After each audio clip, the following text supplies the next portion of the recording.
आदरणीय सभापति जी, देश देख रहा है झूठ फैलाने वालों की सत्य सुनने की ताकत भी नहीं होती।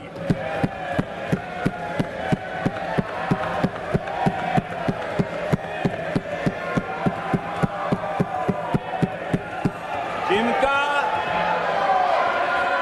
सत्य से मुकाबला करना, इसके लिए जिनके हौसले नहीं है, वो बैठ करके इतनी चर्चा के बाद उन्होंने उठाए हुए सवालों के जवाब भी सुनने की हिम्मत नहीं है। इन्होंने ये अपर हाउस को अपमानित कर रहे हैं।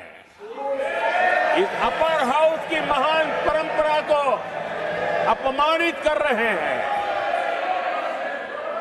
आदरणीय सभापति जी, देश की जनता ने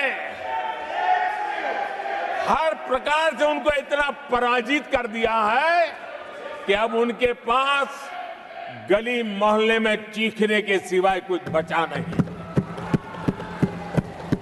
नारेबाजी, हो हल्ला और मैदान छोड़ के भाग जाना, यही उनके नसीब में लिखा हुआ। माननीय सदस्यगण, अत्यंत दर्दनाक, पीड़ादायक, अमर्यादित आचरण से देखकर मैं हूं। शासन तीसरे निरंतर लगातार काल में है। 6 दशक के बाद मैंने चर्चा की और मैंने अनुरोध किया कि प्रतिपक्ष के नेता को बिना बेरोक टोक बोलने का सुअवसर दिया। आज वो सदन छोड़कर नहीं गए हैं, मर्यादा छोड़कर गए हैं। आज उन्होंने मुझे पीठ नहीं दिखाई है, भारत के संविधान को पीठ दिखाई है। आज उन्होंने मेरा अनादर और आपका अनादर नहीं किया है, उस शपथ का अनादर किया है जो संविधान के तहत ली है। भारत के संविधान की इससे बड़ी अपमानित बात नहीं हो सकती। ऐसा कैसे हो सकता है?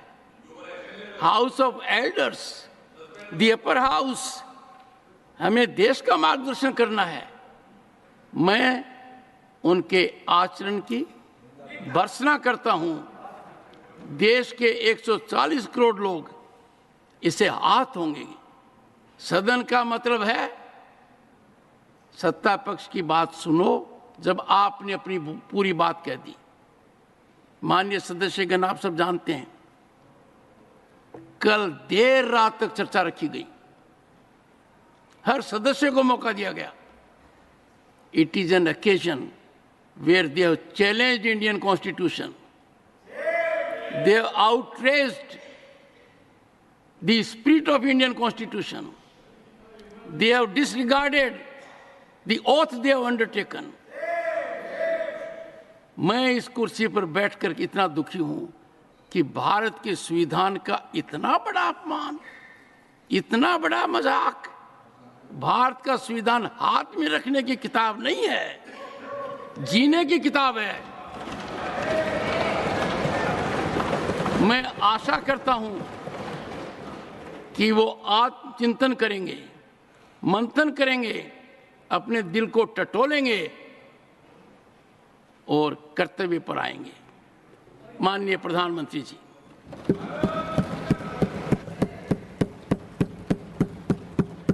आदरणीय सभापति जी, आपकी वेदना मैं समझ सकता हूं। ये 140 करोड़ देशवासियों ने जो निर्णय दिया है, जो जनादेश दिया है, इसे ये पचा नहीं पा रहे हैं और कल उनकी सारी हरकतें फेल हो गई, तो आज उनका वो लड़ाई लड़ने का भी हौसला नहीं था और इसलिए वो मैदान छोड़ करके भाग गए हैं। आदरणीय सभापति जी, मैं तो कर्तव्य से बंधा हुआ हूं और न ही मैं यहां कोई डिबेट पे स्कोर करने के लिए आया हूं। मैं तो देश का सेवक हूं, देशवासियों को मेरा हिसाब देना है, देश की जनता को मेरे पल पल का हिसाब देना, मैं उसे अपना कर्तव्य मानता हूं।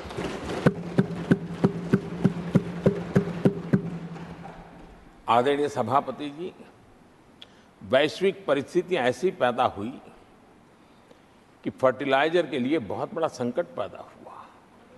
हमने देश के किसान को मुसीबत में नहीं आने दिया और हमने करीब करीब 12 लाख करोड़ रुपया फर्टिलाइजर में सब्सिडी दी है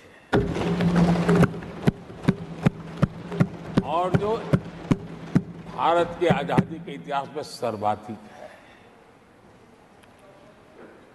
और उसी का परिणाम है कि हमारे किसान को फर्टिलाइजर का इतना बड़ा बोझ उस तक हमने जाने नहीं दिया, सरकार ने अपने कंधे पर उसको उठा लिया है। आदरणीय सभापति जी, हमने एमएसपी में भी रिकॉर्ड बढ़ोतरी की है। इतना ही नहीं, खरीद के भी नए रिकॉर्ड बनाए हैं। पहले एमएसपी की घोषणा होती थी लेकिन किसानों से कुछ भी लिया नहीं जाता था, बातें बताई जाती थी।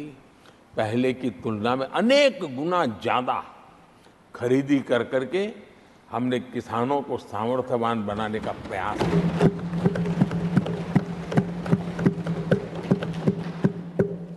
आदरणीय सभापति जी, 10 वर्षों में हमने कांग्रेस सरकार की तुलना में धान और गेहूं किसानों तक 2.5 गुना अधिक पैसा पहुंचाया।